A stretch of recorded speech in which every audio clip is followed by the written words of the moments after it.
श्री वृंदावन बिहारी लाल की जय। श्री रंगनाथ भगवान की जय। श्री रंगनाथ धाम की जय। श्रीरंगम क्षेत्र की जय। श्री भूवैकुंठ की जय। श्री कावेरी गंगा की जय। समस्त पूर्वाचार्य वृंद की जय। द्वादश आलवार वृंद की जय। श्री भाष्यकार शेषावतार भगवान स्वामी श्री रामानुजाचार्य जी महाराज की जय। श्री रामावतार भगवान स्वामी श्री रामानंदाचार्य जी महाराज की जय। श्री चंद्रकलावतार परम रसिकाचार्य श्रीमत् स्वामी अग्रदेवाचार्य जी महाराज की जय। श्री स्वामी मलुकदास जी महाराज की जय। सद्गुरुदेव श्री भक्तमाली जी महाराज की जय। सद्गुरुदेव श्री पहाड़ी बाबा जी महाराज की जय। श्री यमुना महारानी की जय। श्री गिरिराज महाराज की जय। यज्ञेश्वरी जगज्जननी पूज्या गौ माता की जय। अखिल गोवंश की जय। श्री सूरश्याम गोधाम की जय। श्री जड़खोर गोधाम की जय। श्री पथमेड़ा गोधाम की जय। श्री 84 कोस ब्रजमंडल धाम की जय। श्री अवध मिथिला चित्रकूट धाम की जय। श्री करुणानिधान भगवान की जय। श्री हनुमान जी महाराज की जय। श्री पनघट बिहारिणी बिहारी जी महाराज की जय। ब्रह्मर्षि भगवान श्री भृगु जी महाराज की जय। श्री भृगु परिवार की जय। सपरिकर श्रीमद् भागवत महापुराण की जय। श्री रंग भागवत कथा महामहोत्सव की जय। सब संतन की जय। सब विप्रन की जय। परम पूज्य श्री करुणानिधान वाले श्री महाराज जी की जय। परम पूज्य श्री चैतन्य कुटी वाले श्री महाराज जी की जय। परम वंदनीय पूज्या श्री माता जी की जय। जय जय श्री राधे। जय जय श्री सीताराम। हर हर महादेव। निताई गौर हरि बोल। निताई गौर हरि बोल। हरिशरणम। अनंत कोटि ब्रह्मांड नायक सर्वेश्वर परात्पर परब्रह्म असंख्येय दिव्यानंत कल्याण गुणगण निलय निखिल हेय प्रत्यनीक परमानंद कंद सिंधु भक्तवांछा कल्पतरु भक्तवत्सल शरणागत वत्सल दीन बंधु दया सिंधु कृपा सिंधु श्री रंगनाथ भगवान की महती कृपा करुणा से श्री भूवैकुंठ श्री रंगनाथ धाम में श्री रंग भगवान की चरण सन्निधि में परम पूज्य गुरुकल्प श्री करुणाधान वाले महाराज जी की चरण सन्निधि में एवं परम पूज्य श्री चैतन्य कुटी वाले महाराज जी की चरण सन्निधि में विराजमान सभी पूज्य संत वैष्णवों की मंगलमयी उपस्थिति में माता जी के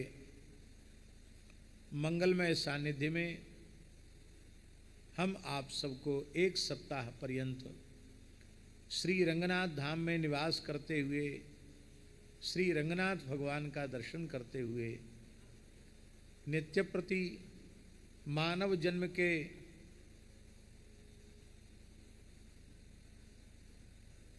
फलस्वरूप मानव जन्म की सार्थकता जिसमें है वह देव दुर्लभ सत्संग श्री रंगनाथ धाम में सुलभ हो रहा है। कल ही हमारे मन में विचार आया था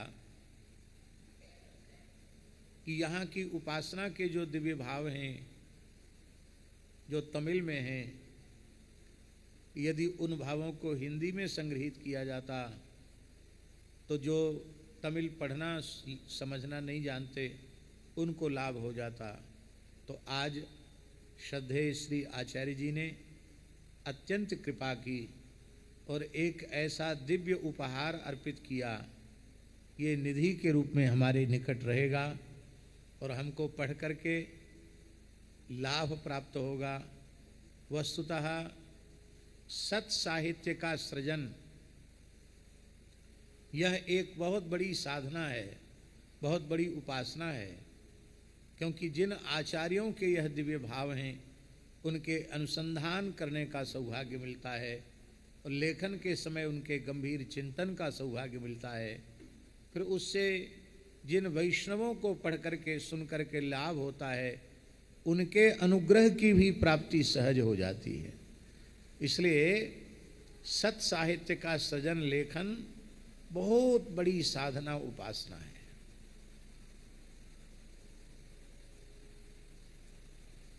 दूसरे साधन में चित्त की वैसी एकाग्रता नहीं बन पाती है जैसी चित्त की एकाग्रता लेखन में बन पाती है। तो हम बहुत प्रसन्नता व्यक्त करते हैं और बड़े भावपूर्वक उन पूज्य आचार्य जी को अपना प्रणाम निवेदित करते हैं जिनके द्वारा भगवान इतना पवित्र कार्य करा रहे हैं। और वस्तुतः जिस क्षण जीव भगवत शरणागत होता है उसी क्षण वह संस्कृति के चक्र से मुक्त हो जाता है। अब संस्कृति के चक्र से छूटने के लिए उसे साधन की आवश्यकता नहीं है, क्योंकि प्रपत्ति अन्याश्रय को सहन नहीं करती है। साधन का बल भी अन्याश्रय ही है, इसलिए उपाय और उपेय दोनों ही प्रपत्ति है। यही सिद्धांत हमारे आचार्यों ने स्वीकार किया है। तो फिर भगवान की आराधना उपासना, सदग्रंथों का स्वाध्याय, नाम जप, स्तोत्र पाठ, भगवान की अष्टयाम सेवा, यह क्या है?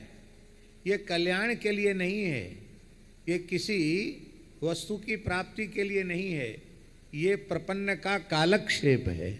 प्रपन्न को कालक्षेप कैसे करना चाहिए उसकी पद्धति है। आज शरणागति जो वैष्णव धर्म का प्राण है, भक्ति का सार सर्वस्व है। भक्ति और प्रपत्ति दो साधन हमारे आचार्यों ने जीवों के परम कल्याण के सुनिश्चित किए हैं। उनमें भक्ति में अंतिम क्षण तक स्मरण की अनिवार्यता है।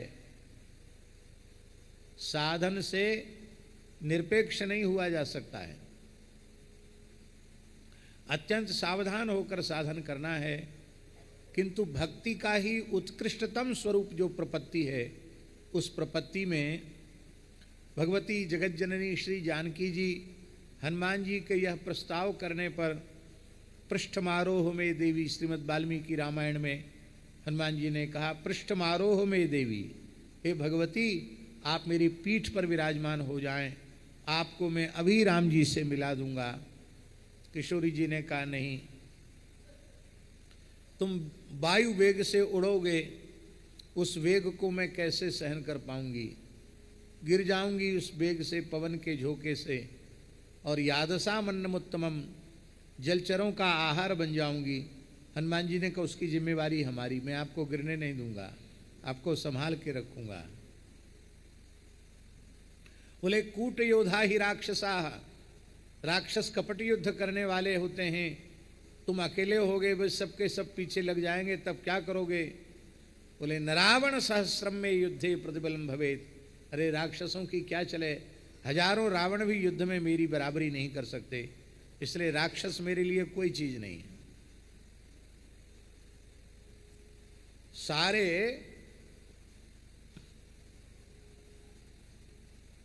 तर्कों को जब खंडन कर दिया,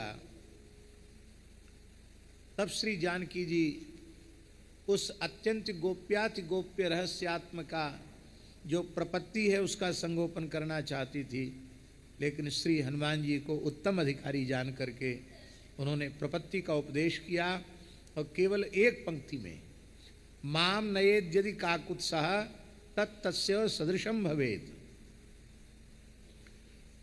साधन, प्रबल साधन का आश्रय लेकर मैं साध्य श्री रघुनाथ जी के चरणों में पहुंचूं तो प्रपत्ति का सिद्धांत खंडित हो जाएगा। मैं केवल उनका स्मरण करूं और वे स्वयं चलकर के यहां आवें और मुझे प्राप्त करें, इसी में उनका यश होगा, इसी में उनकी कीर्ति होगी। और भगवान ने भगवती जगत जननी श्री जानकी जी के भाव का आदर किया। आज बहुत प्रसन्नता हुई। जो चेन्नई से आई बालिका है, शरणागति के प्रसंग के 3 श्लोक सुना करके और चरम मंत्र सुना करके मन को बहुत आह्लादित किया।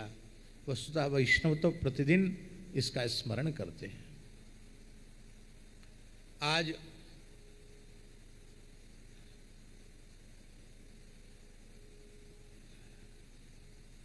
अवतार लीला ही अवतार लीला है।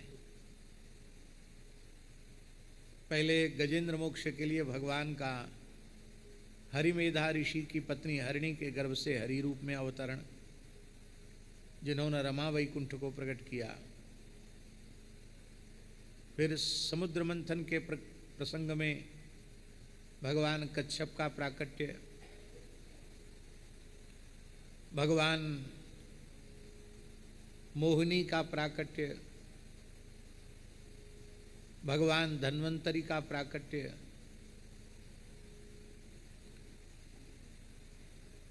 ये सब चरित्र सुनने को मिलेंगे। फिर भगवान वामन का प्राकट्य, फिर भगवान मत्स्य का प्राकट्य, फिर भगवान श्री राम का प्राकट्य और फिर भगवान श्री कृष्ण का प्राकट्य। बीच में परशुराम जी का अवतार भी आएगा, परशुराम जी का प्राकट्य। तो आज तो अवतार ही अवतारों की कथा है।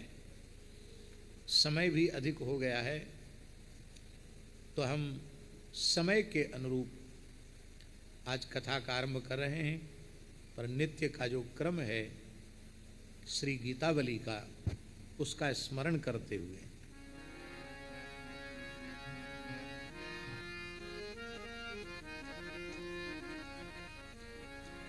गीतावली अयोध्या कांड पद संख्या 16। बड़ा प्यारा पद है। पथिक रूप में प्रभु जा रहे हैं और कोई ग्रामीण स्त्री कह रही है, अरे सखी देख तो सही, ये वन मार्ग से चलने वाले पथिक कितने सुंदर हैं। बहुत अद्भुत, अद्भुत, अद्भुत नहीं अद्भुताद्भुत, बहुत सुंदर।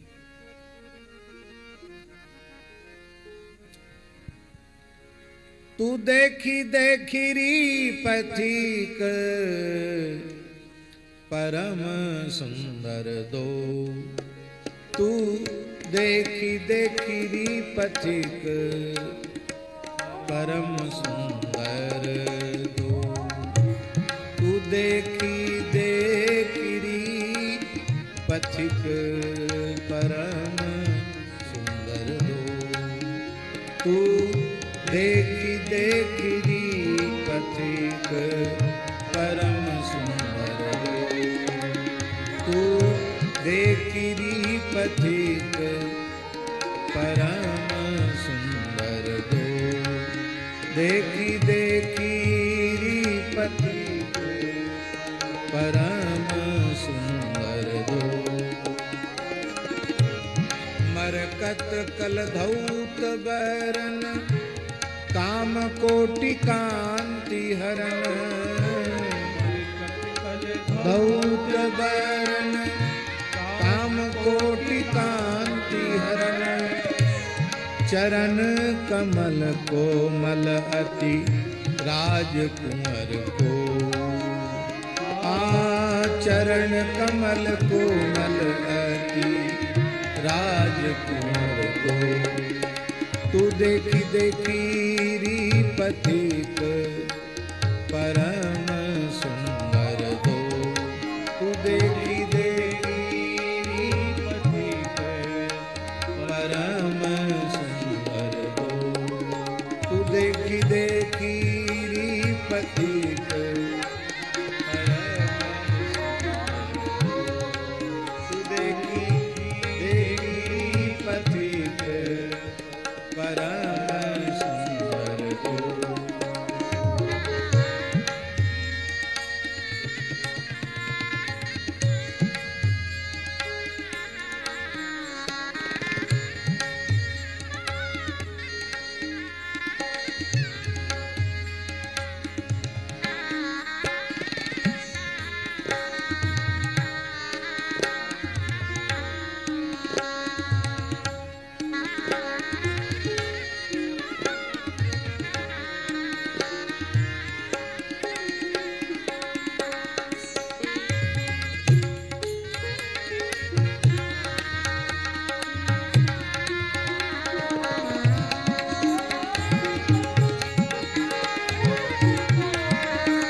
तू देखी देखी पथिक परम सुंदर दो।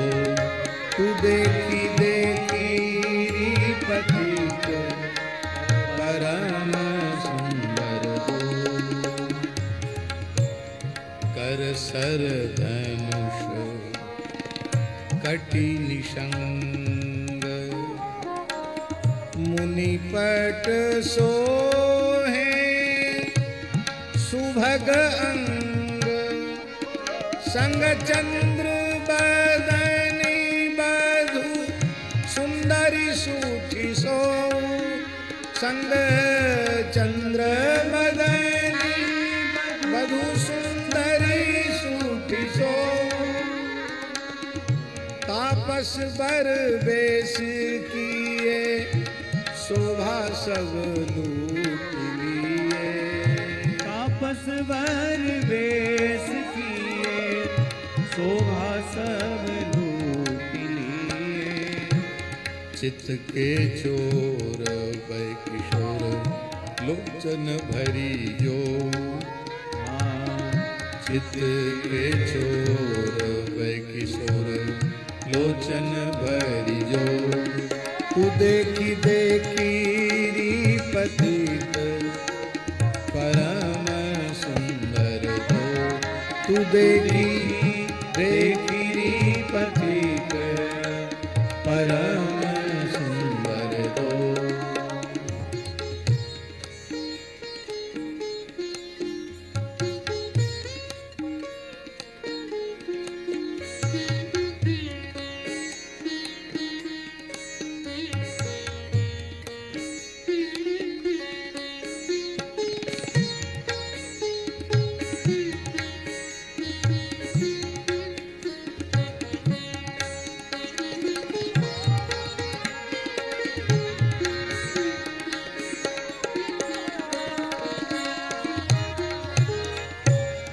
दिन कर कुलमणि निहार प्रेम मगन ग्राम नारी।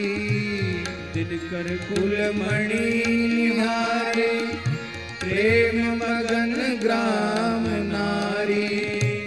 परस्पर कहें सखी अनुराग ताग को। परस्पर कहें सखी अनुराग ताग को। तुलसी यह ध्यान सूधन, जानी मानी लाभ सघन। तुलसी यह ध्यान सुधन, जानी मानी लाभ सघन। कृपिन ज्यो स्नेह सो, किए सुगेह गो। कृपिन ज्यो स्नेह सो, किए सुगेह गो। तू देख देख री पथिक, परम सुंदर दो। तू देखी देखी री पथिक, परम सुंदर दो। तू देखी देखी री पथिक, परम सुंदर दो। तू देखी री पथिक, सुंदर दो।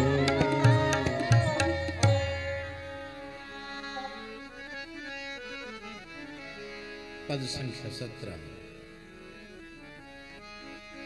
कुंवर सावरोरी सजनी, सुंदर सब अंग। कुंवर सावरोरी सजनी, सुंदर सब अंग। कुंवर सावरोरी सजनी, सुंदर सब अंग। कुंवर सावरोरी सजनी, सुंदर सब अंग। रोम रोम छवि निहारी, आली बारी फेरी डारी। रोम रोम छवि निहारी, आली बारी फेरी डारी। कोटि भानु सुवन शरद सोम, कोटि अनंग। कोटि भानु सुवन शरद सोम, कोटि अनंग।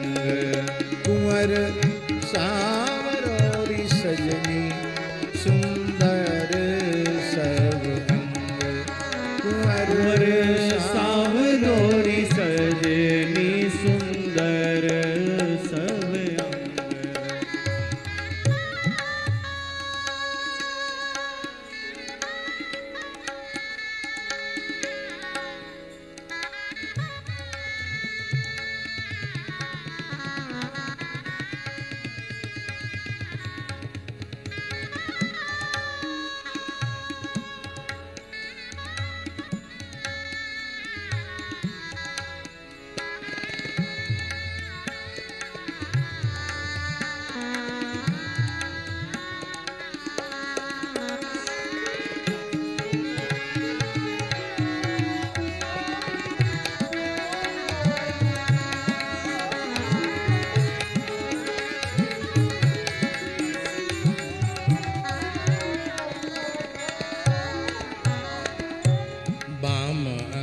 लसत चाप, मौली मंजू जटा कलाप। बाम अंग लसत चाप, मौली मंजू जटा कलाप। सुचि सर कर मुनि पट कटी, तट कसे निशंग। सुचि सर कर मुनि पट कटी, तट कसे निसंग। आयत उर बाहु नैन, मुख सुख मा को लहेना। आयत उर बाहु नैन, मुख सुषमा को लहेना। उपमा अवलोक लोक, गिरामती गति भंग। उपमा अवलोकी लोक, गिरामती गति भंग। कुंवर सावरोरी सजनी, सुंदर सब अंग। कुंवर सावरोरी सजनी, सुंदर सब अंग।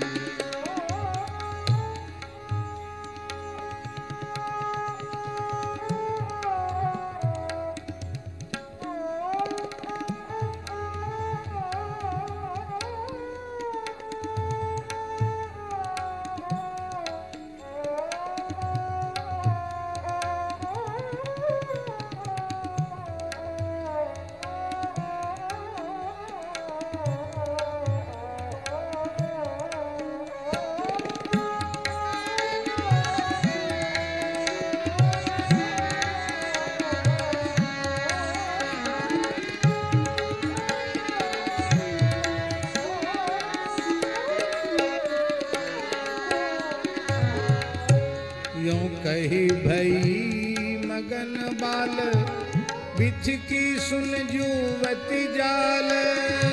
यूं कही भई मगन बाल, बिछ की सुन जुवती जाल।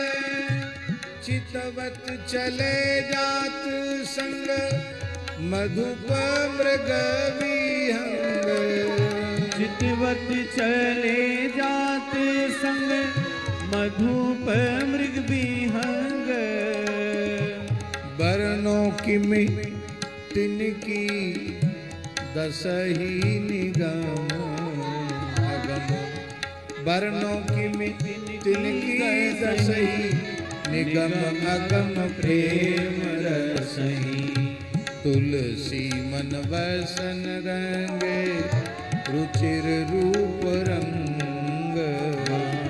तुलसी मन वसन रंगे, रुचिर रूप रंग। कुंवर सांवरो री सजनी, सुंदर सब अंग। कुंवर सांवरो री सजनी, सुंदर सब अंग। कुंवर सांवरो री सजनी, सुंदर सब अंग। कुंवर सांवरो री सजनी, सुंदर सब अंग।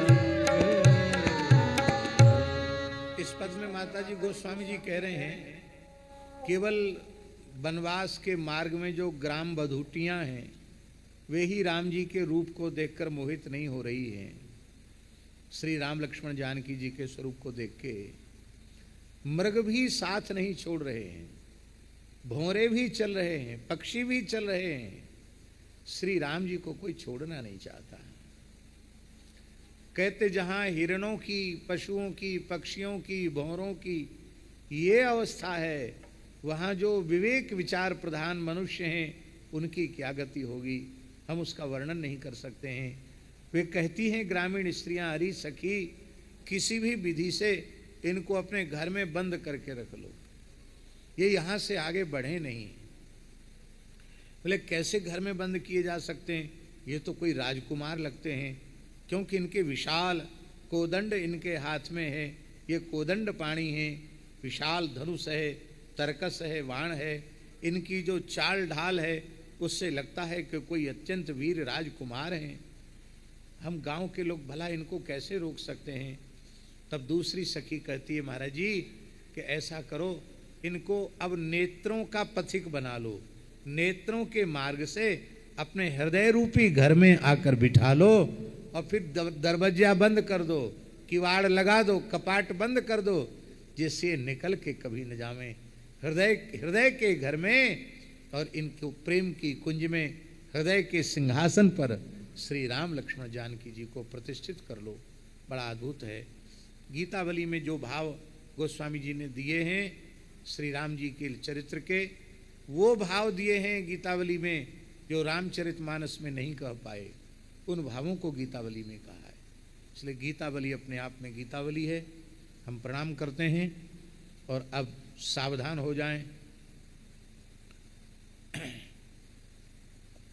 बेंगलोर वाली माता जी कहती थी कि कल हमने प्रवचन में सुना, पीछे आपके बैठी है शकुंतला माता जी, कल आपने प्रवचन में कहा, तमाम लोग अपने घर में बैठ के कथा सुन रहे हैं, तो कल आपने प्रवचन में कहा कि भाई कल जन्म है, कमर कस के आना। तो तबीयत तो इनकी ठीक नहीं थी, लेकिन बोले हमारा उत्साह इतना बढ़ गया कि हमने कहा तो कल जन्म है, कमर कस के ही चलना है। तो सब लोग ठीक से बैठे हैं कि नहीं, सावधान हैं सब लोग।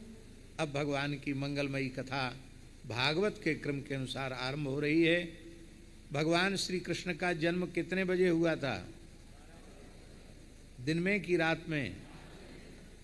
तो हम रात के 12 तो नहीं बजाएंगे, लेकिन थोड़ा सा समय, आज जन्म है तो थोड़ा समय बढ़ सकता है। कितना बढ़ेगा ये भगवान जाने। चाहेंगे यही कि हम समय से ही करें, क्योंकि आप सब लोग प्रातः काल से लेके रात्रि पर्यंत किसी न किसी भगवत सेवा के कार्य में, साधन में आप लोग लगे रहते हैं। अष्टम स्कंध का जो प्रतिपाद्य विषय है वह है मन्वंतर। भागवत के 10 लक्षण हैं। सर्ग विसर्ग स्थान पोषण ऊति मन्वंतर ईशानुकथा निरोध मुक्ति और आश्रय, ये 10 लक्षण श्रीमद् भागवत के कहे गए हैं। इनमें अष्टम स्कंध का लक्षण है मन्वंतर। 14 मन्वंतरों में अवतार भगवान के होते हैं, जिसको मन्वंतरावतार कहते हैं। प्रत्येक मन्वंतर में भगवान का कोई न कोई अवतार होता है। उन अवतारों का श्री शुकदेव जी ने अष्टम स्कंध में निरूपण किया है। श्री राजर्षि परीक्षित ने पूछा है कि भगवान, आपने मनुवंश का वर्णन करके विस्तार पूर्वक सुनाया। इस वंश में मनु की कन्याओं के द्वारा ही मरीच आदि प्रजापतियों ने अपनी वंश परंपरा चलाई। अब आप कृपा करके स्वयंभू मनु का चरित्र तो सुना चुके हैं, इनके अतिरिक्त भी और 13 मनु हैं, तो उन मनुओं का चरित्र आप कृपा करके सुनावें। 14 मनवंतर हैं, 14 मनु। तो अलग अलग भगवान की लीलाएं जिस स्वरूप में हुई हैं उसका वर्णन श्री सुखदेव जी ने किया है। कहते हैं इस कल्प में स्वयंभुव आदि 6 मनवंतर व्यतीत हो चुके हैं और इस समय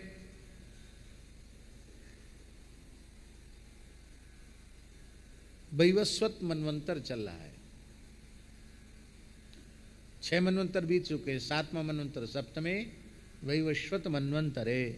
ये वैवस्वत मनवंतर चल रहा है। स्वयंभू मनु की पुत्री आकुति से यज्ञ पुरुष के रूप में धर्म का उपदेश करने के लिए भगवान प्रकट हुए और देवहूति के गर्भ से भगवान कपिल के रूप में भक्ति युक्त ज्ञान का उपदेश करने के लिए भगवान प्रकट हुए। और ये चरित्र आप लोग श्रवण कर चुके हैं। यज्ञ पुरुष ने आकुति के गर्भ से अवतार लेकर के जो किया उसका वर्णन श्री सुखदेव जी महाराज कर रहे हैं। कहते हैं श्री मनु जी महाराज ने अपने राज्य को त्याग दिया। विरक्तः काम भोगेषु शत्रुपापति प्रभु विसृज्य राज्यम तपसे सभारियो बनमाविशत। काम भोग से विरक्त होकर के शत्रुपा जी के सहित आप कठोर तप करने के लिए चले गए। सुनंदा नाम की नदी के तट पर एक पैर से खड़े होकर के 100 वर्ष तक उन्होंने घोर तप किया श्री मनु जी महाराज ने। और उस समय मनु जी एक स्तोत्र का पाठ कर रहे थे। उस स्तोत्र में बहुत ज़्यादा श्लोक नहीं है, 1 2 3 4 5 6 7 8, केवल 8 श्लोक हैं, केवल 8 श्लोक हैं, पर बड़ा विलक्षण है। एक एक श्लोक का श्रवण करने के योग्य है, किंतु सप्ताह का क्रम है, इसलिए हम केवल एक श्लोक की चर्चा करेंगे। मनुरुवाच येन चेतयते विश्वम विश्वम चेतयते नयम यो जागर्ति शयानेस्मिन् नायम तम वेद वेदसः। जिन भगवान के द्वारा इस समग्र विश्व को चैतन्यता प्रदान की जाती है, सारे संसार को चैतन्यता भगवान देते हैं। भगवान की सत्ता के बिना न तो जीव की कोई सत्ता है और न भगवान की सत्ता के बिना प्रकृति की कोई सत्ता है। भगवान की सत्ता से ही जीव की सत्ता है और भगवान की सत्ता से ही प्रकृति की सत्ता है। चेतन जीव और अचेतन प्रकृति वैष्णव सिद्धांत में ये दोनों भगवान के शरीर माने गए हैं और भगवान को शरीरी माना गया। जैसे शरीर शरीरी भाव का अर्थ क्या है?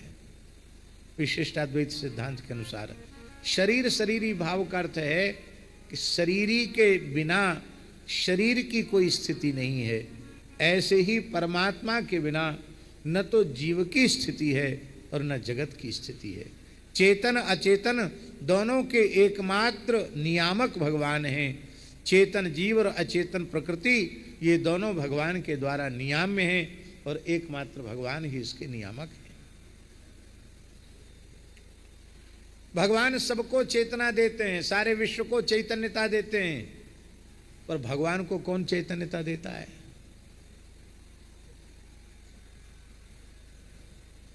इसी को वेद में लिखा है महाराज जी, तस्य भाषा सर्वमिदं विभाति। उनकी कांति से ही सब कुछ प्रकाशित हो रहा है। सूर्य भी भगवान की कांति से चमक रहे हैं, चंद्रमा भी भगवान की कांति से चमक रहा है, नक्षत्र भी भगवान की कांति से चमक रहे हैं। ये सबको चमक देते हैं, पर इनको चमक देने वाला कोई नहीं है। ये सबको चेतना देते हैं। यो जागर्ति शयानेस्मिन्, जिनकी चेतना के स्पर्श मात्र से ये विश्व चेतन हो जाता है, किंतु यह विश्व जिन्हें चेतना का दान नहीं कर सकता। सारी सृष्टि के प्रलय काल में अपने कारण में विलीन होने के बाद भी सब प्रसुप्तावस्था में रहते हैं जीव जगत, लेकिन जो यो जागर्ति शयानेस्मिन्, इसके विलीन होने पर, सृष्टि के प्रलय महाप्रलय होने पर भी जो जागते रहते हैं, जिनको यह नहीं जान सकता, किंतु जो इसे जानते हैं वही परब्रह्म परमात्मा भगवान श्री रंगनाथ हैं, वही भगवान श्रीमन नारायण हैं, वही भगवान श्री राम हैं, वही भगवान श्री कृष्ण हैं। कहते हैं आत्मा वाष्यमिदं विश्वम यत्किंचित जगत्यान जगत तेन त्यक्तेन भुंजीथाः मा गृधः कस्य सिद्धनम। ये ईशावास्य उपनिषद का मंत्र भी है और ये मनु जी की स्तुति भी इसमें है। ईशावास्यमिदग्गु सर्वम यत्किंचित जगत्यान जगत। यह संपूर्ण विश्व और इस विश्व में रहने वाले जितने चेतन अचेतन प्राणी हैं, चर अचर प्राणी हैं, वो सब परमात्मा से ओतप्रोत हैं। इसलिए संसार के किसी भी पदार्थ में मोह न करो, उसका त्याग करते हुए केवल अपने जीवन निर्वाह के लिए वस्तु का उपभोग करो। तृष्णा का सर्वथा त्याग कर देना चाहिए। माँ गृधा, माँ गृधा करते आसक्त मत हो। कस्य स्विद्धनम, ये संपत्ति किसकी है? परम पूज्य चैतन्य कुटी वाले बड़े महाराज जी कहते थे, अनंत श्री समलंकृत पूज्य सदगुरुदेव श्री बाबा नवल किशोर दास जी महाराज, वो कहते थे एक रोया भी तुम्हारा है, बोलते थे ना, एक बाल के भी मालिक हो। एक बाल के मालिक होते तो कह देते खबरदार पकना मत, जड़ना मत। एक बाल पर तुम्हारा शासन नहीं चलता है और झूठ मूठ बन बैठे हो को ये मेरा ये मेरा ये मेरा। क्या है तुम्हारा? तुम्हारा कुछ नहीं हो, तुम केवल श्री कृष्ण को हो और श्री कृष्ण ही केवल तुम्हारे हैं। इस बात को खूब जोर देकर कहते थे। शायद माता जी ने भी दर्शन किया ना, माता जी को भी बड़े महाराज जी का जीवन मुक्त महापुरुष थे, जीवन मुक्त भगवत प्राप्त महापुरुष थे। हमेशा अपनी स्थिति में ही रहते थे वो, और हमेशा कुछ न कुछ सुनते रहते थे। कोई न कोई उनको बाँच कर सुनाता रहता था और सुनते रहते थे। बोलो भक्तवत्सल भगवान की जय।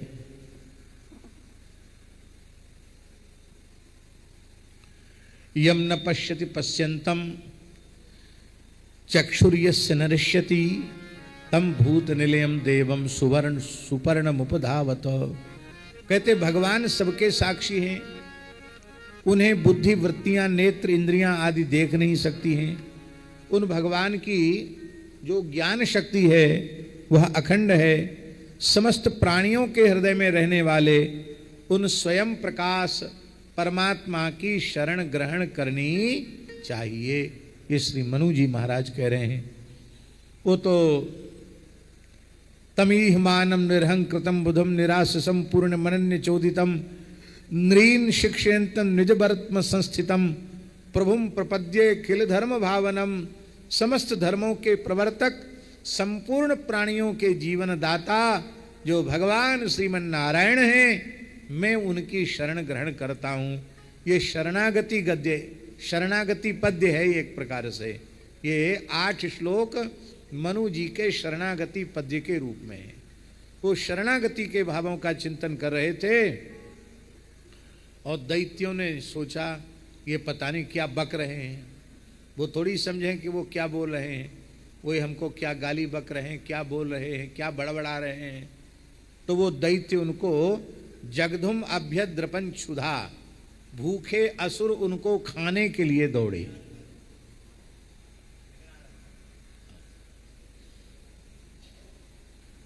आ जाओ। हाँ हाँ, बड़ी कृपा।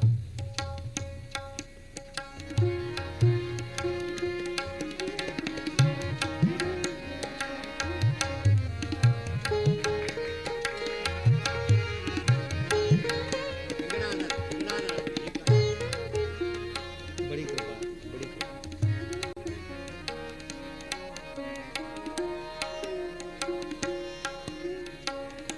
जय जय श्री रंगनाथ भगवान की। कोई न कोई रंगनाथ भगवान के अर्चक रोज आके कुछ न कुछ रंगनाथ भगवान का प्रसाद दे करके जाते हैं। कितनी भगवान रंगनाथ की हम सब पर कृपा है।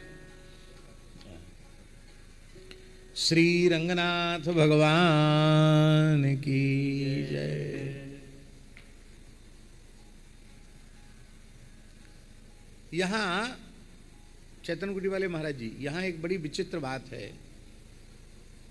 मनु जी ने अपनी रक्षा की प्रार्थना भगवान से नहीं की। ध्यान दें, इस पूरे प्रकरण को देखने पर मनु जी ने कहीं भी भगवान से ये नहीं कहा कि प्रभु ये असुर मुझे खाने दौड़ रहे हैं, बचाओ, मेरी रक्षा करो। अपने आप भगवान ने, अपने यज्ञ नारायण भगवान ने अपने तोष प्रतोष संतोष इडस्पति आदि जो 12 पुत्र हैं उनके सहित प्रकट होकर के यज्ञ नारायण भगवान ने असुरों का संहार किया और मनु जी की रक्षा की। इससे प्रमाणित क्या होता है? इससे प्रमाणित यह होता है कि वस्तुतः जो प्रपन्न है, वस्तुतः जो शरणागत है महाराज जी,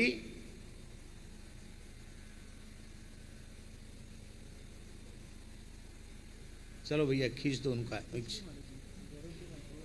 कोई बात नहीं, उनको ले लेना, उनके कैमरा से आ जाओ, खड़े हो जाओ।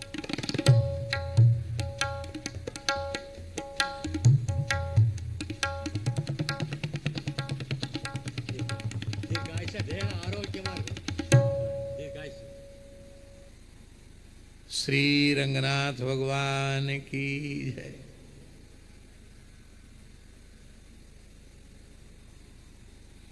उनको लगा कि कैमरे वाले ने तो खींच लिया फोटो, हमारे कैमरे में तो नहीं आया, मोबाइल में कैसे देखेंगे? अच्छी बात है। तो राम जी, इससे हम लोगों को एक सीख लेनी चाहिए माता जी, कि यदि हमने हृदय से यह स्वीकार कर लिया है कि हम भगवान की शरण में हैं, तो फिर भगवान से रक्षा की प्रार्थना करने की भी आवश्यकता नहीं है। हम जिसकी शरण में हैं वो बचावे या बीच मझधार में छोड़े, ये उसकी जिम्मेवारी है। अब हमें अपनी ओर से अपनी रक्षा की भी प्रार्थना नहीं करनी है। यह है पूर्ण प्रपत्ति, पूर्ण शरणागति है।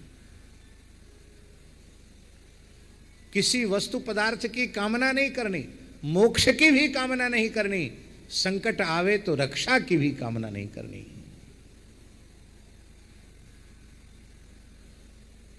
और प्रहलाद जी के चरित्र में देखिए, प्रहलाद जी को हिरण्यकशिपु ने मारने के कितने प्रयत्न किए।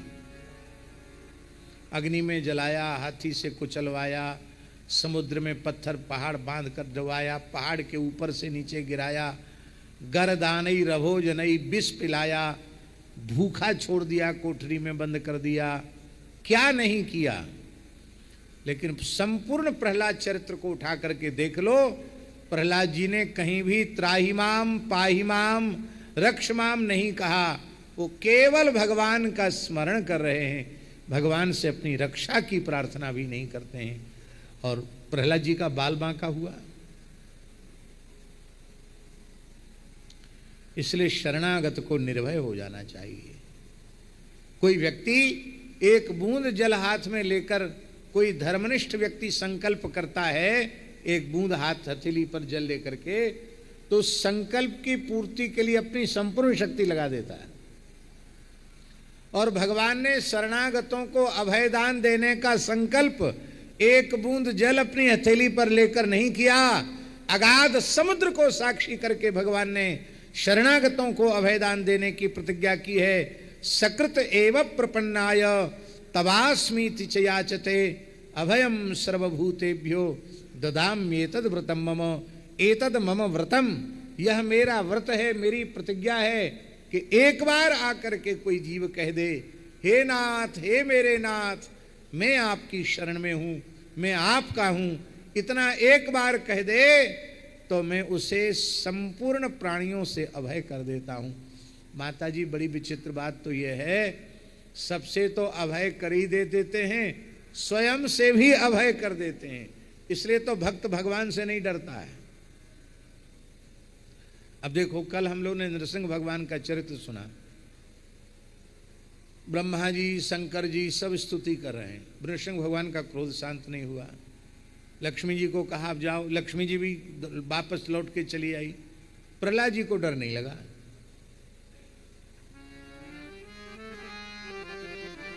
प्रहलाद जी की प्रपत्ति इस कोटि की है, शरणागति इस कोटि की है कि उन्हें अपने शरण भगवान से बिल्कुल भय नहीं।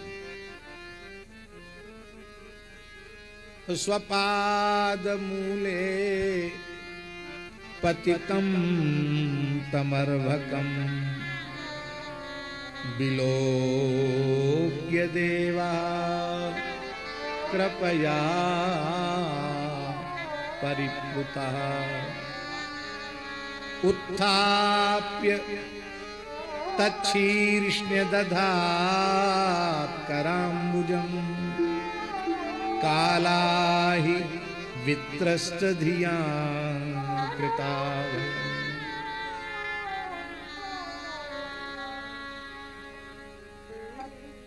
मलूकदास जी महाराज ने तो एक जगह यहां तक कहा है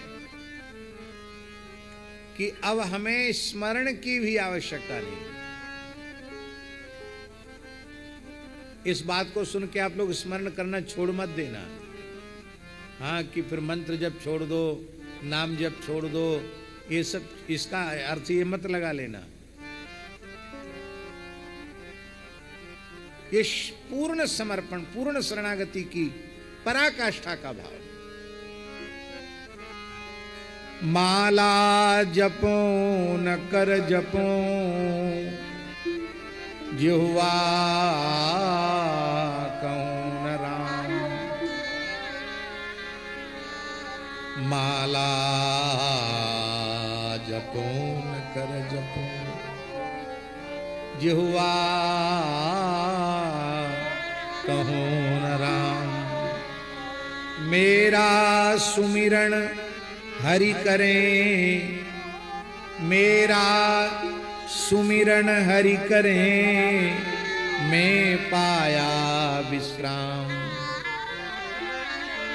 मैं पाया विश्राम, मैं पाया विश्राम। ये जीव का संस्कृति के चक्र में अटकना भटकना तभी तक है जब तक कि वो भगवत शरणागत नहीं हुआ। भगवान की शरण होते ही मैं पाया विश्राम।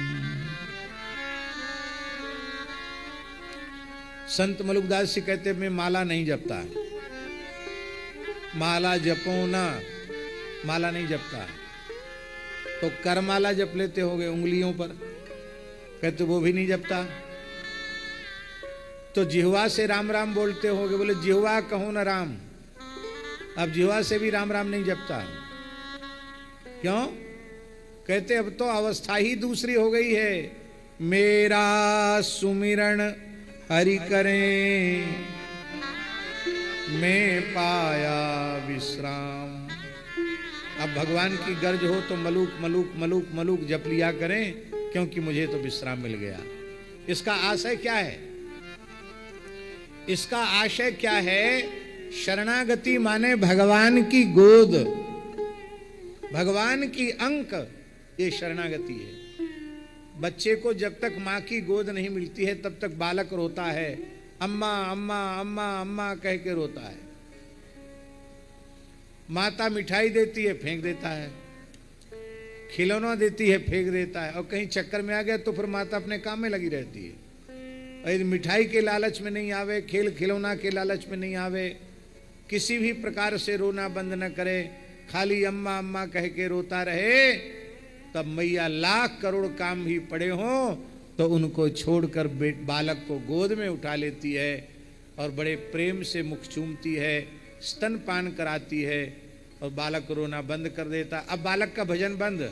पहले बालक कीर्तन कर रहा था, अम्मा अम्मा अम्मा अम्मा अम्मा अम्मा। अब बालक का बोलना बंद, बालक तो मस्त होके सो जाता है और मैया मुन्ना बेटा, राजा बेटा, अच्छा बेटा नाम ले ले करके थपकी दे दे करके सुला देती है। बोले जब तक ठाकुर जी की शरणागति रूपी गोद नहीं मिली थी तब तक हम बहुत रो रहे थे, विलख रहे थे, पुकार रहे थे, लेकिन अब तो प्रभु की गोद मिल गई है, मुझे पूर्ण विश्राम मिल गया। और इस प्रकार की शरणागति का भाव जब जीवन में जागृत हो जाता है तो केवल माला से, करमाला से और जिह्वा से नाम लेने की आवश्यकता नहीं रहती। उस समय रोम रोम से भगवान नाम प्रकट होने लग जाता है, रोम रोम से भगवान का नाम प्रकट होने लग जाता है। और इसके प्रमाण है,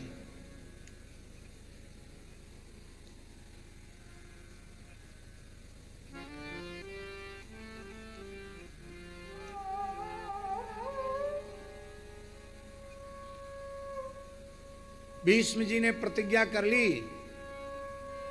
कि मैं एक बाण से पांडवों में से एक वीर का वध कर दूंगा, एक वीर माने अर्जुन का वध कर दूंगा। और पांडवों का जो शिविर है उसमें विषाद छा गया कि भीष्म जी की प्रतिज्ञा तो अटल है और अर्जुन ही समाप्त हो गए तो पांडवों में कुछ बचेगा नहीं, युद्ध में विजय कैसे होगी। और जिसको मारने की प्रतिज्ञा की है वो आनंद से सो गए, बोले कल की कल देखी जाएगी, सो गए। वो सो गए, द्रौपदी भी सो गई, सब सो गए। किसके सहारे सो गए? जगने वाले के सहारे। श्री कृष्ण जग रहे हैं, वो परेशान हो रहे हैं।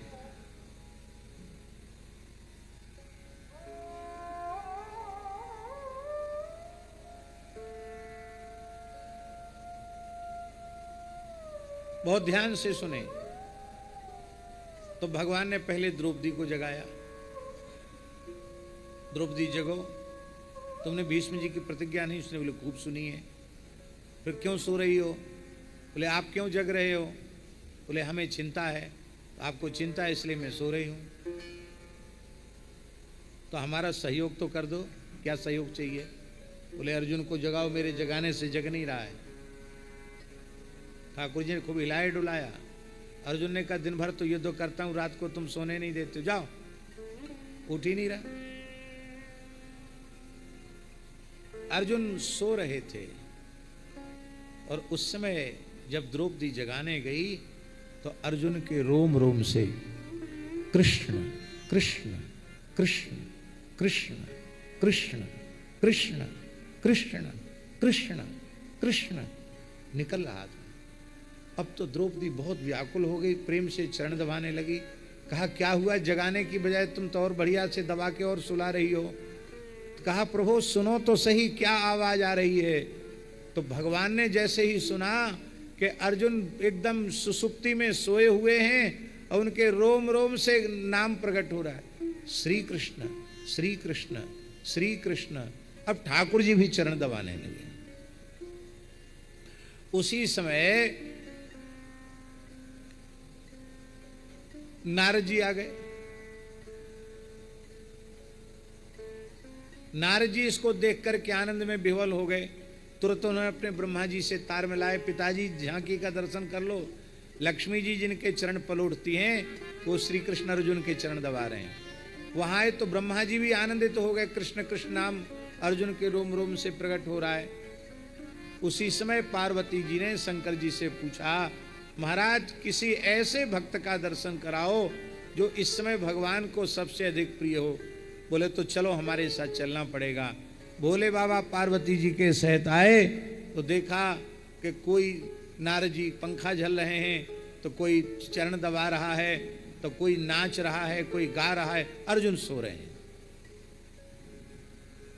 भगवान शंकर भी आनंदित होकर के नाचने लगे, क्योंकि अर्जुन के रोम रोम से कृष्ण कृष्ण कृष्ण कृष्ण कृष्ण कृष्ण प्रकट हो रहा था।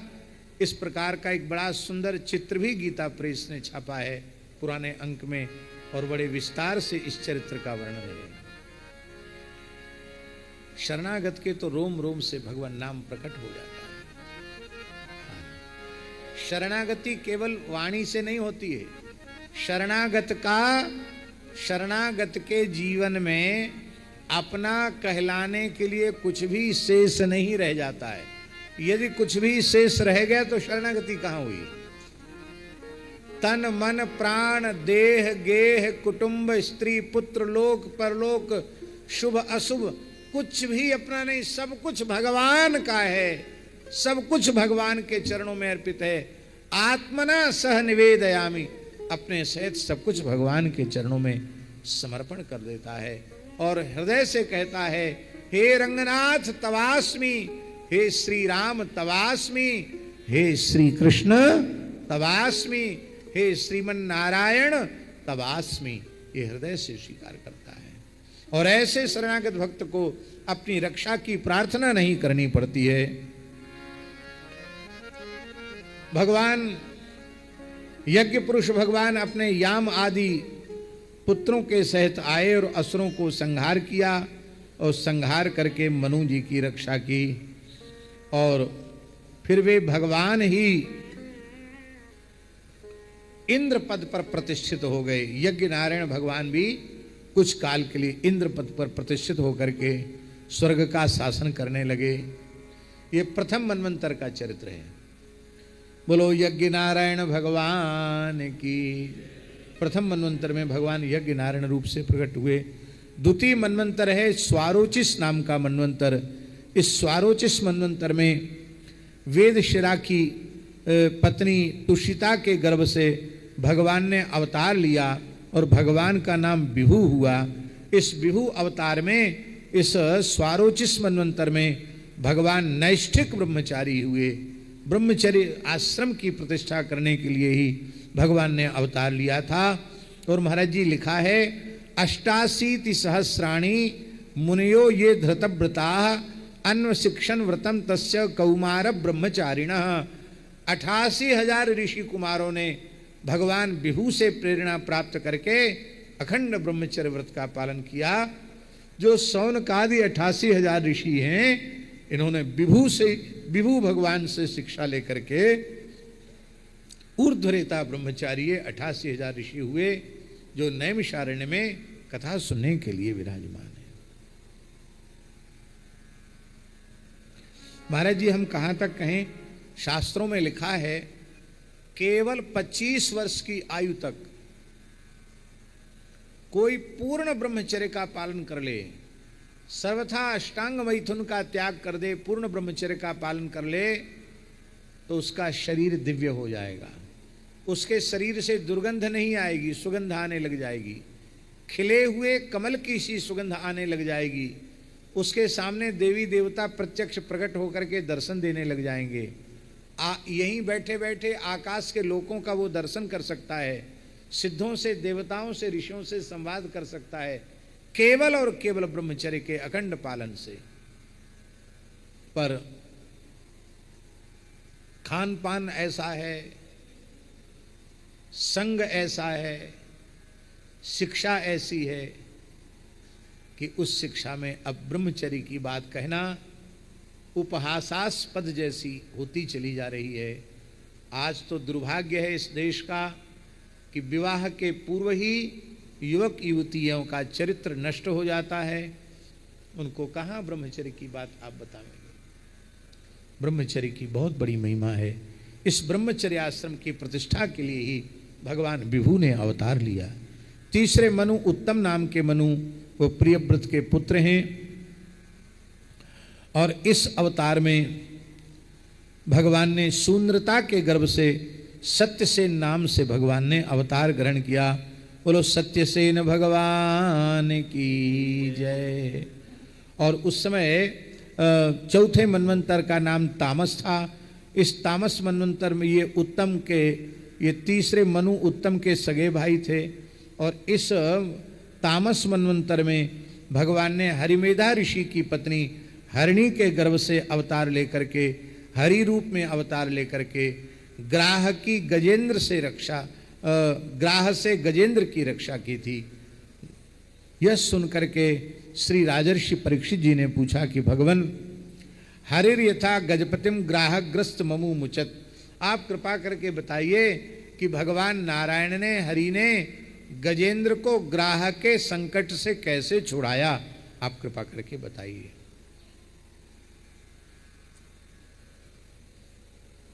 सुखदेव जी महाराज वर्णन करते हैं, क्षीर सागर में एक पर्वत है, उस पर्वत का नाम है त्रिकूट। उस त्रिकूट नाम के सुंदर पर्वत, वह पर्वत 10,000 योजन ऊंचा है। 10,000 योजन का अर्थ होता है 40,000 कोस ऊंचा। 40,000 कोस का मतलब होता है महाराज जी 1,20,000 किलोमीटर ऊंचा। बताइए कितना ऊंचा पर्वत है त्रिकूट। और इस पर्वत की लंबाई भी उतनी ही है और इसकी चौड़ाई भी उतना ही लंबा और उतना ही चौड़ा। उसके चांदी, लोहा और स्वर्ण के 3 शिखर हैं, जिससे दिशाएं जगमगाती रहती हैं और रंग बिरंगी धातुएं उस पर शोभायमान होती रहती हैं। झरनों से वो गुंजायमान होता रहता है। समुद्र की लहरें आकर के पर्वत के निचले भाग से टकराती रहती हैं। ऐसा लगता है मानो ये सागर भगवान के चरणों का प्रक्षालन कर रहा हो। वहां के हरे हरे श्री चिदंबरम भगवान की जय। वहाँ के हरे हरे पन्नों की शिलाओं के स्पर्श से और वहाँ की दूब बड़ी शोभायमान हो रही थी। ऐसी सुंदर शोभा हो रही है। उसकी कंदराओं में सिद्ध चारण गंधर्व विद्याधर नाग किन्नर अप्सराएं विहार कर रहे थे और बड़ी सुंदर उसकी शोभा हो रही थी। उस पर्वतराज त्रिकूट की तराई में भगवान वरुण का एक उद्यान था। उस उद्यान का नाम था ऋतुमान। उस ऋतुमान नाम के उद्यान में देवांगनाएं क्रीड़ा करती थी। बड़े दिव्य वृक्ष उसमें सुशोभित हो रहे थे और वो बहुत विशाल 100 योजन लंबा चौड़ा वहाँ एक विशाल सरोवर था। 1200 किलोमीटर लंबा, 1200 किलोमीटर चौड़ा वहाँ एक सरोवर था। उस सरोवर में अमृत के समान सुंदर मीठा जल भरा हुआ था। बड़ी सुंदर उसकी शोभा, कमलों की सुगंध से उसका जल अत्यंत सुवासित हो रहा था। उसी वन में एक गजेंद्र निवास करता था, जो हजारों हथनियों का स्वामी था। वह पूरे वन के वन्य प्रदेश के जितने हाथी थे, उन हाथियों का वो राजाधिराज था, गजराज था, सम्राट था वो, और बड़ा बलवान था। एक बार वह अपने परिवार के साथ, अपने कुटुंबियों के साथ वन विहार कर रहा था। उसी समय उसको बड़ी जोर की प्यास लगी। उसने अपनी सूंड को ऊपर उठा करके देखा तो हाथी को भगवान ने कुछ ऐसी शक्ति दी है, योजनों दूर से वो वायु से अनुभव कर लेता किस दिशा में जल है। उस दिशा की ओर वो भागने लग गया। भागते भागते वो वहाँ पहुँचा। पपौ निकामम निज पुष्करो धृतम मात्मान मद्भि स्नपयन गतक क्लमः। उसने बड़े प्रेम से उस 100 योजन लंबे चौड़े विशाल अमृतमय जल के विशाल समुद्र जैसे सरोवर में प्रवेश किया, स्नान किया, जल पिया, थकान दूर हुई और महाराज जी अब खेलने लग गया। वो कैसे खेल रहा है, स्वस्वपुष्करेणोद्धृत सीकराम्बुभिर निपायन स्नपयन स्नपयन यथा ग्रही घृणी करेणु कलभाश्च दुर्मदो नाचष्ट कृच्छम कृपणोज माया। बड़ा अद्भुत प्रसंग है। स्नपयन यथा ग्रही, जैसे कोई विषयासक्त ग्रहासक्त व्यक्ति मोहग्रस्त हो करके जल क्रीड़ा में मग्न हो और अपनी पत्नी को नहला रहा हो, अपने बच्चों को नहला रहा हो, ऐसे ही ये विषयाक्रांत मोहग्रस्त मूढ़ गजेंद्र स्वयं तो स्नान जल क्रीड़ा करने लगा, अपने सूंड में जल को भर भर कर हथनियों को स्नान कराता है, कभी बच्चों को स्नान कराता है। वो भगवान की माया से उन्मत्त हो रहा था। उसको पता नहीं था कि उसकी मृत्यु उसके ऊपर मंडरा रही है और उसके सिर पर विपत्ति मंडरा रही है।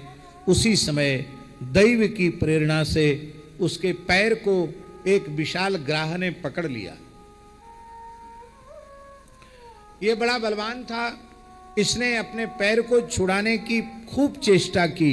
यथा वलम सोति वलो विचक्रमे अतिवला, महान बलवान था, लेकिन फिर भी वह उस ग्राह से अपने चरण को मुक्त न करा सका, क्योंकि गजेंद्र थल का जीव है और ग्राह जल का जीव है।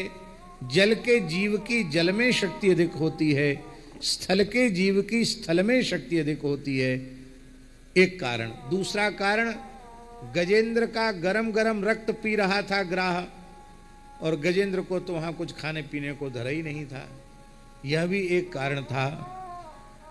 उसने बहुत चेष्टा की, लेकिन वह अपने पैर को छुड़ा न सका।